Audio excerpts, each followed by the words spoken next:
ஏன்னா 1 லட்சம் டிடிஎஸ் அப்படியே இதை விட பெரிய இந்த ஆய்வு மூணாங்க கதிரி ஓவியன்ஸ் பட்டு அயோக்கித்தனம். அப்புறம் அதே மாதிரி பழனியாண்டவர் பக்கத்தில் அவனுங்களாம் என்ன பண்ணா தெரியுங்களா? நான் வந்து 23 வருஷமா இந்த சர்டிபிகேட் கம்பெனியில் வேலை செய்யறேன். ஒரு சொட்டு எங்க கம்பெனியில வந்து தண்ணி விட்டுட்டாங்க அப்படி நிமிஷத்தாங்கன்னா இந்த நிமிஷம் அந்த கம்பெனியை விட்டு நான் வேலை ரிசைன் பண்றேன். சுத்தி உள்ள 50,000 பேர் முக்கியம்னா அப்பவே முதல் துப்பாக்கி சூடு என் கூட லோன் சொன்னேன்.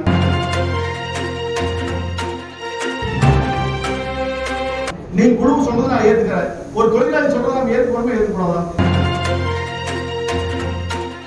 அவங்க எல்லாம் பயப்படுறாங்க. இல்லையா இழுத்து முடிட்டு எங்க வாழ்வாதாரம் என்ன, நாங்க எங்க போய் நாங்க 10,000 சம்பளம் வாங்கிட்டு இருக்கிறோம், எந்த ஊருக்கு நாங்க போய் பிழைக்கிறது? ஒரு 6 மாசம் 7 மாசம் இருந்தா டியூ 3 மாசம் டியூ கட்டினா எங்க வீடு யாருக்கு வந்துரு, ஒரு பைக் யாருக்கு வந்துரு? காலையில அவங்க சொல்றது காரணத்தை தான் நான் வந்து இந்த இடத்துல நான் வந்து உங்களுக்கு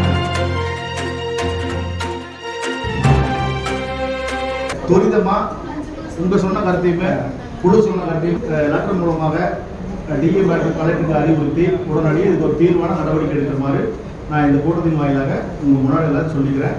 2 நாள் நானும் இந்த சம்மந்தப்பட்ட ஊராட்சியினுடைய மக்கள் பிரதிநிதிகளும் சேர்ந்து ஆய்வு பண்ணுறோம்.